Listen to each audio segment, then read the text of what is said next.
We are back to tokamaks, very complicated geometries. But we stay with Alfvénic. Well, we stay with Alfvénic waves, yes. And I hope I will show you that geometry matters as non-uniformity matter. They get the picture much more complicated. Still, even though it's getting more complicated, I hope I can convince you that still the physics is interesting nonetheless. So this material I have prepared in collaboration with Liu Chen, and I have to acknowledge the contribution from various people from the theory group in Frascati that have done a lot of the simulations on which part of the presentation is based. So what is the motivation? We create tokamaks because we want to make fusion. So the challenge is of understanding fast particle collective behaviors in burning plasmas that are of fusion interest. And what we want to do is to develop a predictive capability for describing the energetic particle confinement. And not only this, but it's linked to the dynamic evolution of thermal plasma profiles. That's the big problem we have. And theory and simulation must play a fundamental roles. The reason for this is that fusion plasmas are complex systems on which the long time scale behavior will be determined by the cross-scale couplings of the various phenomena occurring on different spatial and temporal scales. Existing experiments, unfortunately, can look at these issues separately only. There are no experiments nowadays that can combine all these things in one single experiment. So the cross-scale couplings, in fact, are not exactly those of burning plasmas. And therefore, we need to rely on positive mutual feedbacks between theory, simulations, and experiments for the verification and validations of the present predictive capabilities that we have. Okay, so why do we speak of micro and meso-scales? Essentially, we do have drift wave plasma turbulence, which is essentially well known, or at least well documented, as some other speaker has said. And the turbulent plasma transport is widely studied. We heard presentation on ITG, trapped electron mode, ETG, and so on and so forth. The Alfvénic turbulence in tokamaks has been addressed mostly for plasma edge conditions. And because we know at plasma edge we have steep gradients, there are a lot of stuff happening, and the Alfvénic nature is certainly fairly clear. It's much less studied in the tokamak core. Another point that came up only fairly recently is that all these type of micro instabilities we do have when we look at the usual drift waves are present also on the Alfvénic branch. In fact, we know that drift waves basically are the modification in the presence of non-uniformity of the sound branch. But Alfvénic branch is still there, and non-uniformity, magnetic drifts, and all these type of things can modify the Alfvénic branch as well. For example, there is the so-called Alfvénic ITG activity. Now, the reason why this Alfvénic ITG activity is going to play very likely a fundamental role in burning plasma is that it can be excited in the acoustic frequency range over a broad band of scale lengths, essentially from the thermal ion Larmor radius, which is typically of the fast ion orbits, to the fast ion Larmor radius to the thermal ion Larmor radius, and that there is a smooth transition between these modes and the MHD modes. Now, what I'm saying here is not just speculations based on some theory paper. There is a wide observation database of this phenomena, and what I would like to do here, just as a reminder, to show some very nice data from D3D, in which basically they saw, using the fear scattering method, that there is an extremely broad band of modes observed from toroidal mode number of 8 up to toroidal mode number of 40. 8 was driven by fast ions, 40 was driven by thermal ions, and in between you have all possible combinations. So this is experimental evidence. Now let me briefly tell a few words about the fast particle transport by the plasma turbulence. Now, this is a topic that was introduced extremely long time ago. and forgotten, because basically everyone was saying, well, fast ion orbits are so huge compared to the typical scales, you will not get any transport. So this problem has been revived recently because there was triggered by observation in ASDEX, in JT60U, and D3D, basically showing that with neutral beam there is evidence of anomalies in fast ion transport. Now, anomalies is always indication of something that is not fully understood. Now, this issue is clarified now. There has been an extremely dense set of contribution in this respect. I'm not reconstructing all the story. I'm just taking from this paper 2 pictures that show essentially that for passing particles, the decay of the diffusion coefficients versus this parameter energy over the typical temperature goes like the -1 power, while for trapped particles goes like energy to the -2. Just to make it clear, these passing particles are purely passing particles in the sense that V parallel is essentially constant. Therefore, there is not the averaging effect coming from the Larmor radius. Yes? Does this depend on whether it's electrostatic or electromagnetic? Well, this is electrostatic turbulence. Okay. Because for electromagnetic turbulence, it doesn't. That's what you showed. Okay. So, the point is that the diffusivity behaviors are consistent with the theoretical prediction based on quasi-linear theory. So the other thing that we can draw as conclusion from these pictures is that the interest is intrinsically mostly connected with the explanation of present-day experiments because the low characteristic value of E over T, of this parameter that controls the transition from one to the other regime of transport. And actually, we have confidence that, speaking about electrostatic turbulence, that the fast ion transport by the microturbulence above the critical energy is negligible. So this may be good news even because, of course, when alpha particles slow down and become helium ashes, they can enter in a regime that in which they can be pumped out. So there may be some help from this. Okay, so what can we say in general about fast ion transport in burning plasma? So we know that there are various types of modes besides turbulence. There are the so-called Alfvén eigenmodes. These are resonant cavity modes of the plasma in the Alfvén frequency range. These are predicted to have small saturation level. And they tend to have negligible transport unless we do overcome a stochastization threshold in the particle phase space. So this is fairly clear. What we can also predict is that we can have strong energetic particle redistributions above the so-called excitation threshold of the energetic particle modes. That contrary to the Alfvén eigenmodes, the energetic particle modes are not resonant cavity modes. So are modes that will not be there in the plasma just because the plasma rings at that frequency, are there because you get a fast particle populations, and are there exactly at the right frequency that is needed for transporting the particles out, because they will recognize the characteristic intrinsic frequency of the fast particles, lock on that frequency, and get them out extremely efficiently. So altogether, the nonlinear dynamics of burning plasmas, essentially the energetic ion transport has 2 components. There is a slow diffusive process, either due to the weakly unstable Alfvén eigenmodes or the residual component due to the plasma turbulence, or a rapid transport process with ballistic nature due to the coherent nonlinear interaction with the energetic particle modes, and or we can do exactly the same type of speculation, the low frequency long wavelength MHT modes. Now again, these are just not purely theoretical speculation, there are experimental observations about this.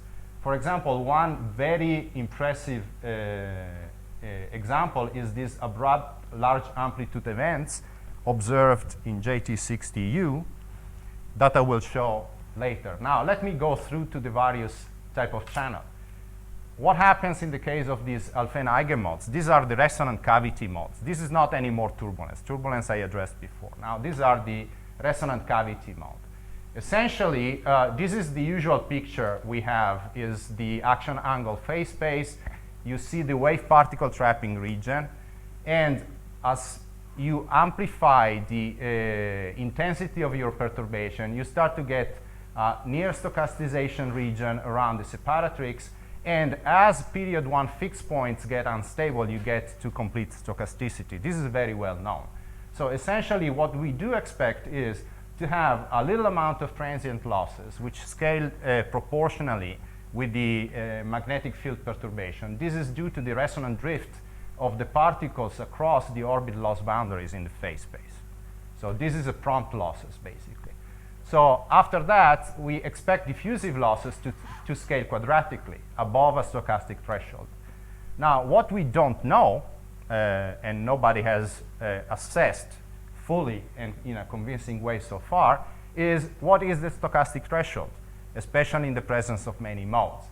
What we know is that this number is typically in the order or slightly less than 10 to the minus 4, and that stochasticity doesn't really require to have a transition to global stochasticity as in this picture, but can be possibly reached by a domino effect. So you can get a certain region of phase space getting stochastic, and therefore triggering of secondary instability, other stochastization of other region of the phase space.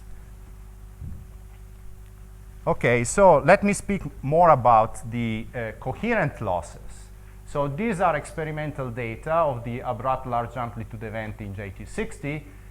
What you see is the spectrogram versus time, frequency from the Mirnov coils, and you see all these type of signals. And you see that there are frequencies that are slowly varying in time, like this one, and there are actually these strong bursts. In terms of the amplitude, you see that the strong bursting behavior is much characterized by much larger peaks than these low ones. And what happens in this case is that, and that is the reason why people are concerned about that, there is a strong drop in the neutron signal, which means that there is redistribution of the fast ions. Actually, the burst time is very short. It's typically 200 microseconds in JT60U. Now, just to show that we have a simulation capability of these events, here you see a simulation from a three-dimensional hybrid code in which the thermal plasma is treated as ideal MHD and the fast ion component by particle in cell techniques. We have this is exactly what happens on the energetic ion profile. I showed before this event, there is this profile in red. After the event, there has been some redistribution of the fast ion, and the ions that have gone out are just lost to the boundary. And with the simulation, the initial profile has been initialized as in the experiment after the burst that develops also in the simulation. The black curve is the experimental value, and the red curve is the theoretically predicted value, which is not bad. Okay, so what happens when you have this type of fluctuations?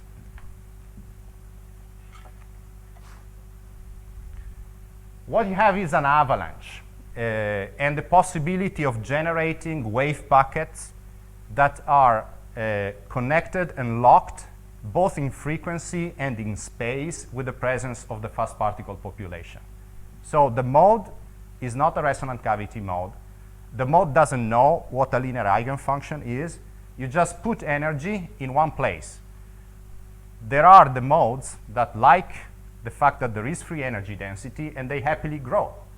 Eventually, they interact non-linearly with the mode, and they play tricks with the mode, staying in frequency locking with the particle that change their natural frequency as they move out. I will go more in detail commenting this type of thing. So what I'm plotting here is a wave packet. Every of these frames is at later times. Time is normalized to the Alfvénic time. Here is 1 in terms of arbitrary units. As the wave packet moves towards the right, is amplified by a factor of 10 and eventually to a factor of 30. Connected with this wave packet that is amplifying out, the nonlinear distortion in the free energy source which I mean I'm calculating the drive, essentially, that would come from the particle distribution function. Here is 0 because it's just linear drive. And here is how the drive is changed by the fact that there is nonlinear interaction by the mode structure and the particle source. So what happens is you see, as expected, that the mode moves out because where the mode is localized, it creates a negative drive. So it depletes the strength of the drive. It makes sense. And of course, you will have stronger drive in front and in the wake of this moving wave packet. But the wave packet is there not because the plasma sets the wave packet there, but because the particles are there. So it's not surprising that the wave packet will jump on the region where there is increased free energy source, and it will go on doing this as long as it is energetically favorable doing so. What I'm not plotting here is the intrinsic damping on the wave packet. The intrinsic damping of these guys is the shear-Alfvén spectrum continuum damping, because there is continuous spectrum of the shear-Alfvén wave in toroidal plasmas, and that is what determines that the wave packet moves towards the right in this case. There are wave packets that can move towards the left. However, regardless of the direction of movement of the wave packet, since the wave packet is growing, so is extracting energy from the particles always move out. Okay, so the mode is here. This mode grows and ejects particle out, regardless whether or not the wave packet moves right or left. Now, why do I call this avalanche? This is the profile of the particles in pink, should be red. This in blue, there is the gradient, and in red, the location of the maximum gradient. Now, you see that there are three phases in which, essentially, when I'm drawing this, I'm drawing the position of the maximum gradient, in which there is a linear phase in which the position doesn't change, then the position of the maximum gradient moves out, and then does something that is not really trackable in the saturation regime. But you see that starting from the usual linear gradient, there is a steepening of the wavefront, the steepening of the gradient, and then it fades away. So this is a gradient steepening and relaxation that reminds very much of an avalanche moving out. This is similar to turbulence, although is not quite exactly the same thing. Okay, so let me go quickly to what are the form of nonlinear interaction in a torus. So there are different channels for the nonlinear interactions that can be described by essentially with 3 degrees of freedom based on the mode structure. There is certainly the toroidal mode number. There is the parallel mode structure, so how the mode is twisting along your field lines, that are reflecting essentially the radial structure of the single poloidal harmonics in which you could decompose the mode. And there is an envelope of the various modes that you can superimpose. So you have these 3 degrees of freedom. So correspondingly to this nonlinear interaction, we have the following 3 channels for the nonlinear interaction. The mode coupling between 2 different toroidal mode numbers, obviously, the distortion of the parallel mode structure, and the modulation of the radial envelope. Of these 3, the weakest one is the distortion of the parallel mode structure, because typically parallel mode structure is set up on one inverse cycle of the wave, so wave move very fast along the field line. So if you really want to distort that, you have to drive the system very strongly. So if you are not awfully unstable or you are not awfully turbulent, what will matter is either this or this. So essentially, radial envelope modulations examples are zonal flows, geodesic acoustic modes. We heard about this, so I hope that these concepts are already very clear. There are zonal structures. Not only zonal flows and geodesic acoustic mode can be present, but you could, with the same symmetries of your reference equilibrium, in this case is a tokamaks, so toroidal symmetry and poloidal symmetry, you could create structures, for example, in temperature profile, and why not, the particle distribution function. And there is mode coupling. Mode coupling is what gives you spectral transfer, eventually leading to a cascade, but not necessarily. We saw that the concept of inertial range within tokamaks doesn't necessarily apply all the time, doesn't even necessarily apply all the time in space physics. And so this happens with, via three-wave interactions. So just to give you different examples of which type of phenomenon can dominate in one, yes? Was a question? No, sorry. Okay, so which type of phenomenon can dominate in certain type of regions of the observation of the turbulence? Zonal flow dominate ITG turbulence, for example. That's definitely assessed. Zonal structures, that means profile relaxation and or geodesic acoustic mode, zonal flows, and so on and so forth, is what can influence the Alfvénic eigenmode and EPM, these energetic particle modes I showed you before, depending on the strength of the mode drive. We have both situations, but zonal structure dominate at strong drive. At weak drive, these other things dominate. ETG, for example, is regulated by nonlinear toroidal mode coupling. We know ETG is weakly affected by the zonal flow present. Now, what one could ask is, what is the effect, therefore, of ETG on the Alfvénic turbulence? These are type of questions I'm trying to address. So, staying on the topic of the three-wave interaction and the spectral transfer. This is still an open problem for the Alfvénic turbulence in tokamaks and is largely unexplored. So essentially, Alfvénic fluctuations in toroidal plasmas of fusion interest cover all scales. This is what I showed you so far. So from the thermal ion Larmor radius up to the characteristic energetic ion orbit width, these are the meso-scales, and the macro scales typical of MHD modes. So you have everything inside. So all scales are involved. Therefore, we don't have a unique approach to investigate the spectral transfer. And essentially, we don't really know which typical effect dominates, since we have local versus non-local processes in K-space, anisotropy. We have effect on the density of states of the geometry. So in realistic condition, geometry is going to affect this type of thing. So we cannot even look at what people did in turbulence, for example, and borrow techniques from them, because geometry is so important. And geometry is important in these processes because, for example, if you are looking at wave-particle power exchange for Alfvén wave, this is just the gyro average value of V dot delta E, and this is coming within via the magnetic drifts. Or if you take into account the gyro average forces, again, is V drift coming into game. So geometry and non-uniformity influence, remaining on the three-wave interactions, in different ways. For example, generating different density of the quasi-modes that are created by the three-wave, and the scattering cross-section. Furthermore, what you have that is typical of toroidal geometry is that filament-like structures can be generated non-linearly via the density of these quasi-modes. So, for example, the normalized values of the K parallel spectrum in terms of the natural unit is much less than 1. Actually, it's typically of order 1 of the toroidal mode number to the minus square root of 2. So,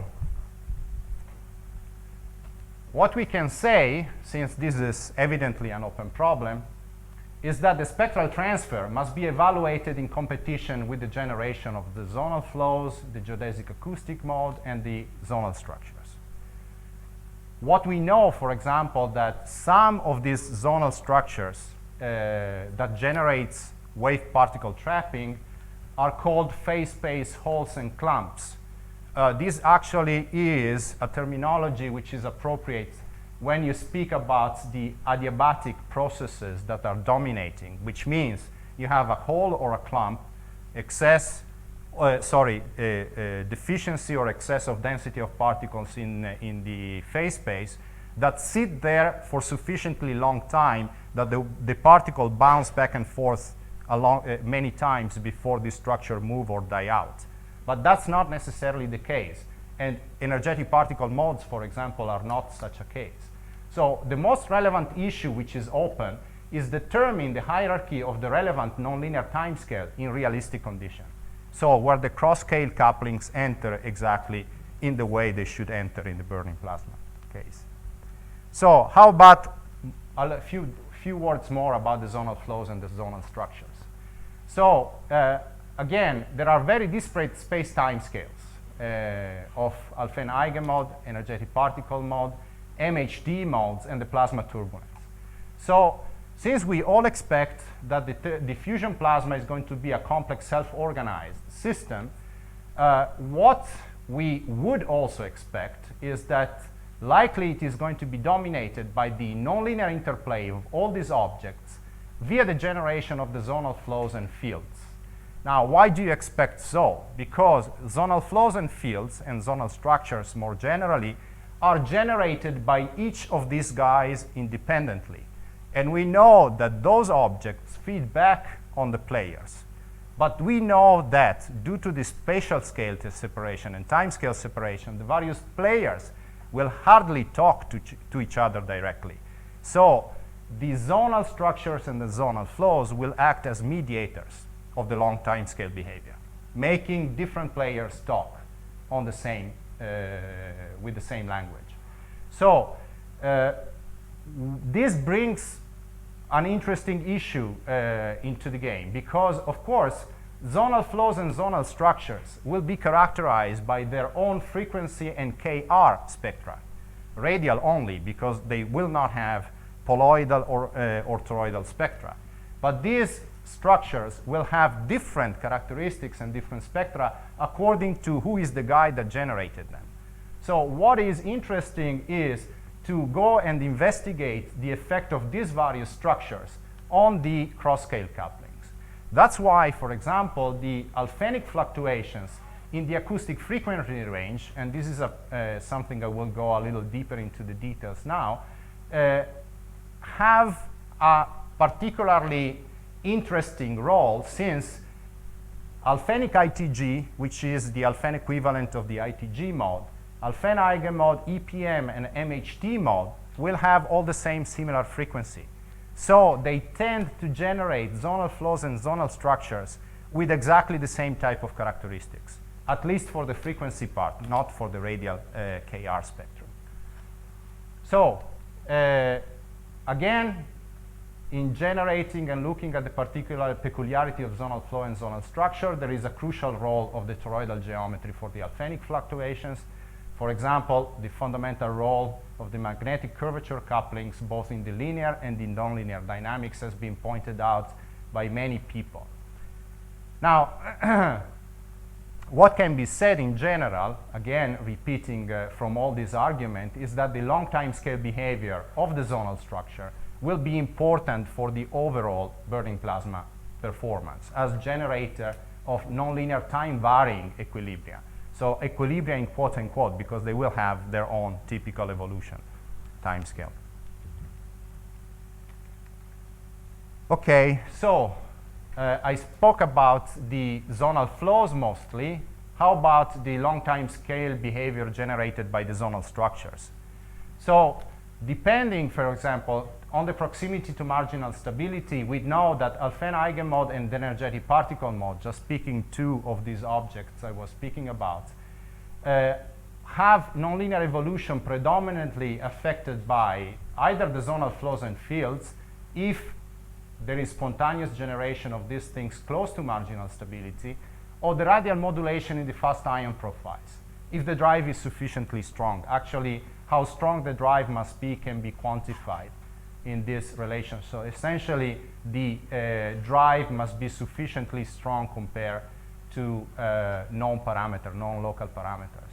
And just to give you a flavor of what happens, this is one of these EPM I was showing before, energetic particle mode, this moving wave packet that propagates out.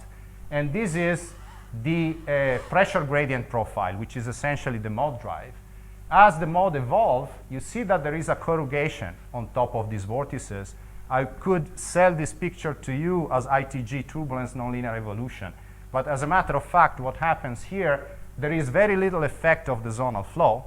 What happens is that there is a corrugation of the radial profile of the fast ion drive, and for that, there is a modulation of the radial structure of the mode. Okay, so altogether, I hope I convinced you that there is a particular interest, not because this is the only problem, but there is a particular interest in looking at the low frequency Alfvén spectrum in the acoustic regime, because that is where the time scale separation between Alfvénic turbulence, between energetic particle modes, between Alfvén eigenmodes, and between MHD is minimum. Everyone is living on the same place. So the low frequency Schiralfvén wave in toroidal geometry have a continuous spectrum. This is not surprising, we know that. But the continuous spectrum has gaps, and the gaps are due to the symmetry breaking. So any type of symmetry breaking generates gap. This is very well known. Tokamaks have their own symmetry breaking, and specifically what we are interested in here is looking at the range in which the frequency is in the order of the diamagnetic frequency and is in the order of the thermal ion transit frequency. Most generally, if you work out the kinetic theory of this low frequency region, the Alfvén wave will be just k parallel square v Alfvén square. This is the well-known piece, but this point is just replaced, omega square replaced by this factor lambda square. Is a renormalized inertia containing all possible coupling with curvature, wave-particle interactions, and so on and so forth. I don't drag you through the derivation. I just give you what is the flavor. What we know is that the accumulation point of the Alfvén spectrum at omega is equal to 0 is shifted by thermal ion kinetic effect. Now, there is a new low frequency gap that has been known for a long time. So we generically refer to this gap as kinetic thermal ion gap, but essentially is very closely connected with the diamagnetic drift frequency gap, where kinetic ballooning modes are generated, or the thermal ion compressibility gap, where the so-called beta-induced, beta from compressibility, Alfvén eigenmodes are sitting. But if, in addition to diamagnetic and thermal ion compressibility, you put inside gradient of the thermal ion temperature and the wave particle resonances, then you get the excitations of these Alfvénic ITG modes. Now, what happens and what is interesting is that the accumulation point, because of the presence of this effect, gets unstable. I mean, there is nothing really strange about getting an unstable Schiralfvén continuum accumulation point. This is just convective wave that move around your system.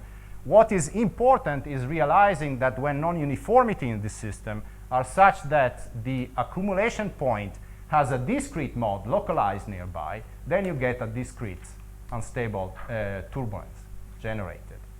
So essentially the point, once more, is that the excitations of all these type of modes, so beta-induced Alfvén eigenmode, energetic particle mode, Alfvénic ITG, MHD, are excited at all scales and within the same frequency range. Another notable point is that by symmetry reasons, I'm not going to go into the details, but by symmetry reason and physical analogy, this beta-induced Alfvén eigenmode is degenerating frequency with the geodesic acoustic mode. They have exactly the same dispersion relation once you take out the diamagnetic effects and all those things. So again, this is important, not because it's an accidental degeneracy or what, or by yet another exotic effect you can have in torus, but because the frequency are so close by that the cross-scale coupling will be extremely efficient in frequency space. Now, let's try to move quickly to the nonlinear dynamics. What I would like to focus is when local and when global processes are important. So the Alfvénic fluctuation spectrum in burning plasma is dense. So there are many modes, and each mode has characteristic frequencies and radial locations. So however, what we have done so far is not much. Most nonlinear dynamics has been investigated for one single mode. You say, bad. Yes, bad, very bad, extremely bad. But the problem is very complicated, as I tried to describe. I mean, there are geometries, there is wave-particle interactions, there is a lot of stuff that is coming in. So, of course, we try to understand the simplest thing first. So, what is known and what is fairly much assessed now is that mode saturation via wave-particle trapping has been successfully applied to explain certain experimental evidence. For example, the pitchfork splitting of toroidal Alfvén eigenmodes is another type of Alfvén eigenmode. Spectral lines, and this has been observed by Ambrogio, who is sitting in the back of the room.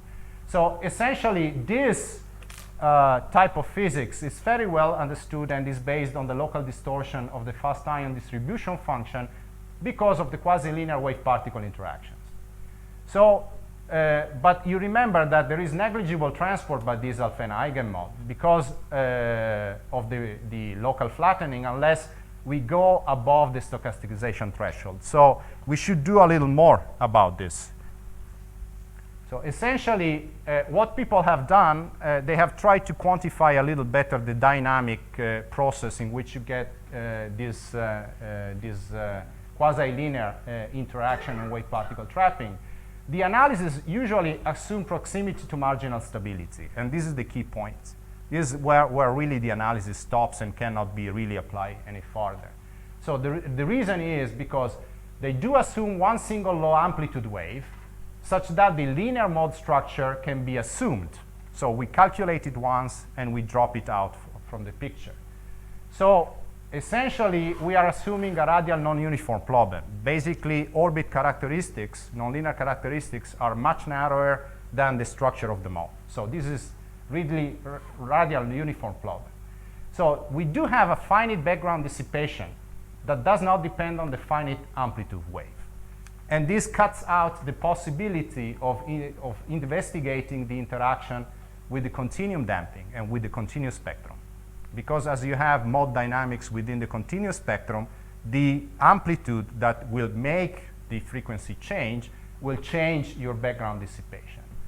The other thing is that the wave dispersiveness is assumed to be set by the background plasma that is sitting there as a linear dielectric. Nothing really else happens. So there is no beam mode, basically, in this picture here. And the frequency sweeping is either absent or adiabatic. So no mode particle pumping, for example. I will go more on the mechanism of the mode particle pumping later on, but basically mode particle pumping is the jargon in which physicists describe for the tokamak community the frequency locking and the transport, convective transport of the particle out of the system.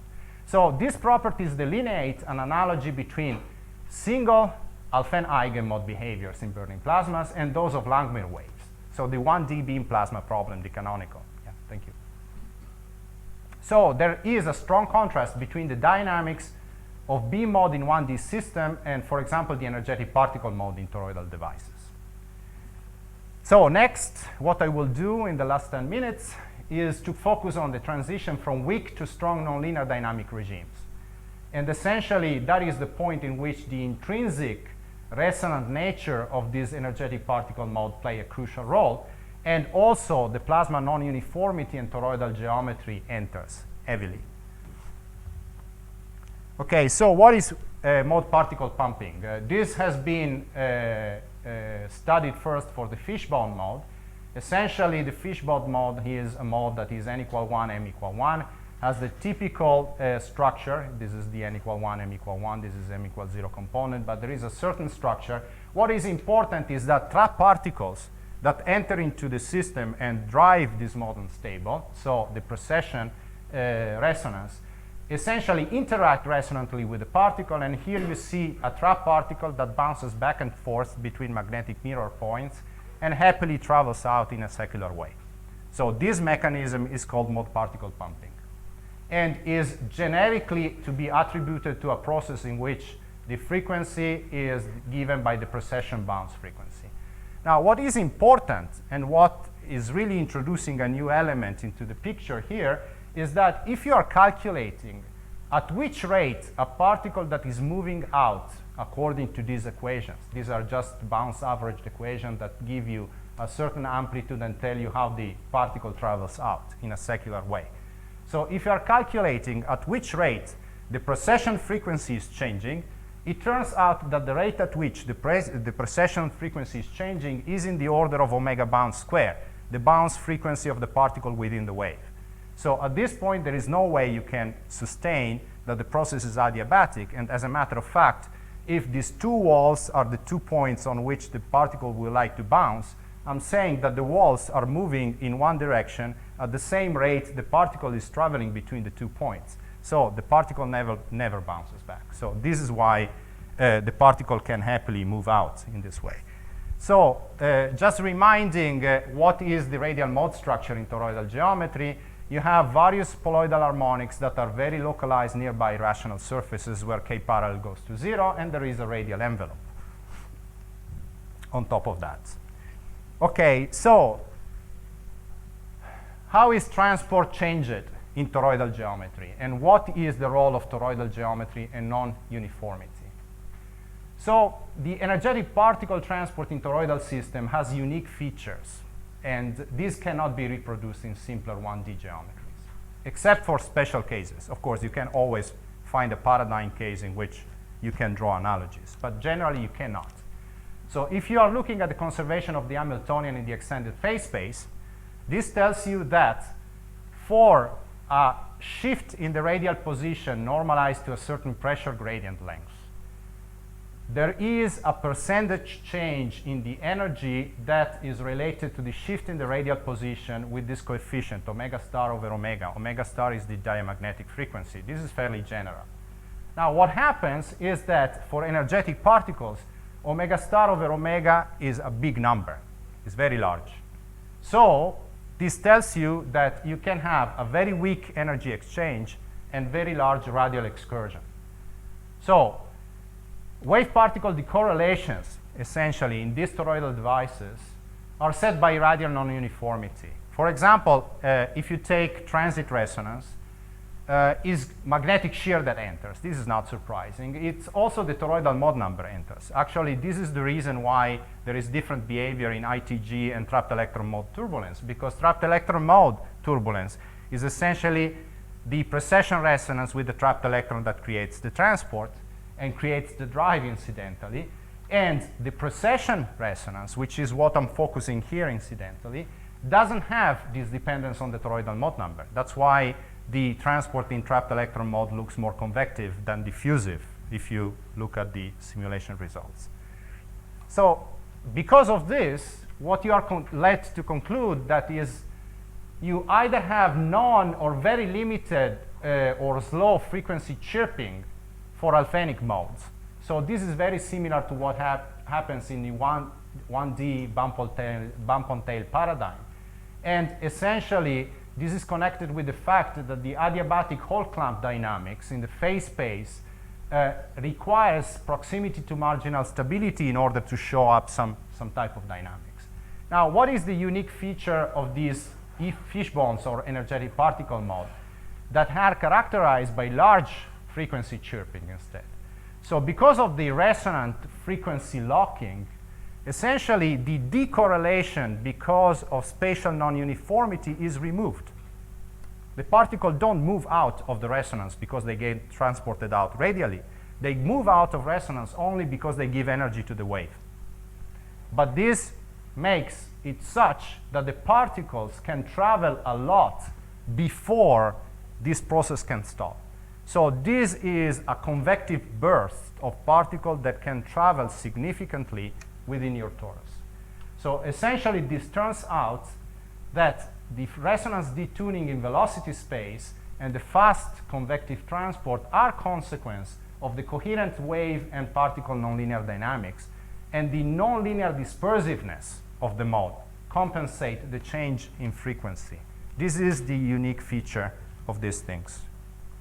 Okay, so let's do some maths. What you can do when you study this problem for the precession resonance, you can use a general framework that is called the generalized fishbone-like dispersion relation. Essentially, this allows you to have a unified description of all type of Alfvénic mode in toroidal geometry. And it looks like this. It's fairly much the energy principle. You get this generalized inertia term based on spatial scale, temporal scale separation. So there will be a weakly changing frequency in time plus ddt. And on the right-hand side, you have the usual potential energy that now is mhd, plus there will be a fluid potential energy from the energetic particle and a kinetic component. So you can work out the details. And actually, you see that the problem is already in the nonlinear form suitable because the nonlinearity will change f0. Now, you could say there is no zonal flows here. I'm taking the point, the limit in which the drive is sufficiently strong that zonal flows and the geodesic acoustic mode will not affect the problem. But it's just the appropriate nonlinear form of f0 that will enter. And you will see that here that there is the usual precession resonance. So essentially, I need an equation for f0. So what I can do, I skip this, is to derive a renormalized expression for f0. So I just solve the nonlinear gyrokinetic equation. Here it is. And you see that the k mode interacts with the compression response of the particle distribution function in the minus k part of the spectrum. There is the usual division of the particle response in adiabatic, kinetic, and kinetic has convective and compression responses. So only the compression response enters here. And you do it usually as you do it in field theoretical methods. You do the Laplace transform and you calculate the propagator. So you calculate your delta k, again, resonant denominator saying that you have precession resonance. It's very easy to obtain this expression, and you plug it in back in the previous expression and you obtain this. But then if in this you plug back again this expression here, you obtain this very nice form here. It's nothing, it's just algebra. But it tells you that what you can do systematically is deriving a nonlinear equation for f0. This is integral, of course, it's not surprising. And if you are looking at the details, you see that this is valid for very strong distortions. And this is the analog of the Dyson equation. So basically, if you go to your quantum electrodynamics memories, if you have a loop, a simple loop, basically you can denote with this thick line the simple single loop, double loop, and so on and so forth. And what we are doing here, we are looking at the scattering of an electric field on this renormalized f0, creating fk. But we don't look, for example, at power spectrum generation. You may wonder whether this is good enough or not. We know that without including power spectrum generation, we don't have spatial bunching, and we don't have accurate treatment of phase mixing on scales that are much longer than the wave particle trapping time. However, these are processes that we do expect should not be relevant for the problem of the EPM, because you never get to the point in which, at least in the convective amplification phase, in which wave particle trapping is dominating. So this is why you get the unstable front. So the other assumption you make, since those equations are integral, you assume that there is a monochromatic wave that allows you to take the Fourier components in this form, which allow to take out the integrations. Still, these must be solved on the basis of spatial scale separation. I'm finished. Okay, so you may ask yourself, why do I show you all this thing? Because this tells you that you can write down the renormalized expression for f0, taking into account all these nonlinear interactions. What is more important is that if you take the limit of evanescent drive and flat envelope, this goes back to the wave trapping problem that was studied before. So we have a very simple equation, well, simple to a certain degree, in which we can both do what has been done before and actually introduce in a controlled way what is the effect of the non-uniformity. And especially you recognize right away, if you estimate what is the wave particle decorrelation time and how much the particle can move out without going out of phase of the wave, that it's enough to have a very moderate growth rate for the precession resonance before the global mode structure come into play. Actually, this, when gamma over omega, remember that omega star over omega is a large number, is larger than 1 over nq times the shear to the -1. This is the typical normalized distance between rational surfaces in turbulence studies. When this is true, you cannot apply anymore the local limit. So you cannot just look at wave particle trapping in the way it was done before. So the problem is not radially uniform. And when you go to this other limit in which you start hitting the structure of the global mode, then you will have a strong avalanche and redistribution of particles throughout the system. So this is what you can do with this thing. And basically, looking at that, you can derive this equation that I'm not going to comment, that gives you an information that you get a convective amplification of the unstable front, and eventually this type of things. So these are the conclusions. So there are all possible scales that the microturbulence induced transport is described well by the quasi-linear theories, but there are convective processes, and essentially that we need to take into account the geometries. Otherwise, if without geometries and non-uniformity, you don't get the appropriate description. That there are different relationships here between MHD, shear alpha and waves, kinetic thermal ion frequency gap, and microturbulence. And if the drive is sufficiently strong, you go into regimes in which you can get coherent nonlinear wave particle interactions that are the dominant processes. Okay, thank you.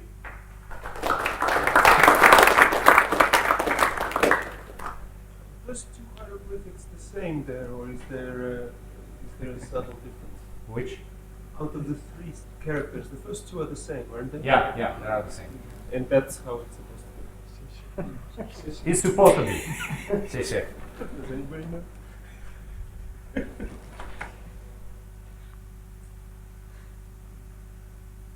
Did you, Fulvio, actually check whether the equation you arrived to at the end has solution, front-light solution, that would correspond to... Yeah, there is. There is. So the I didn't want you to drag you even in that painful derivation. But there is a front-like solution, yes. Actually, this equation here, tells you one thing, that you get optimal solution when you balance linear dispersiveness with nonlinear dispersiveness, and this resembles very much what you get in nonlinear Schrödinger type equations. Actually, the closest known thing to this thing is the Ginzburg-Landau equation, actually. So it's soliton-like.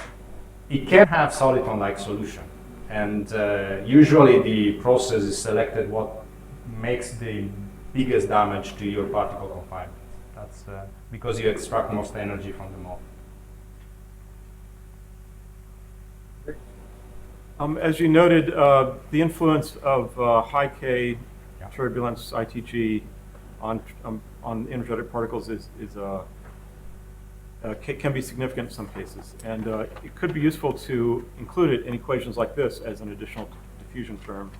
It might broaden a shock front. You are right. Yes. And avalanche front. Actually, with in this equation, what you can bring in, besides what you are saying, you can bring in also the effect of the zonal flows and the GAM that I didn't put here just for the sake of simplicity, but you could.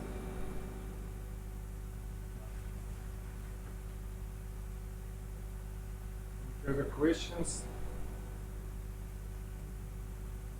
No, just make a note. So the food tonight starts at 7:15, as this used to say before it was switched off. It's at Emmanuel College, which is on the other side of town. So if you walk in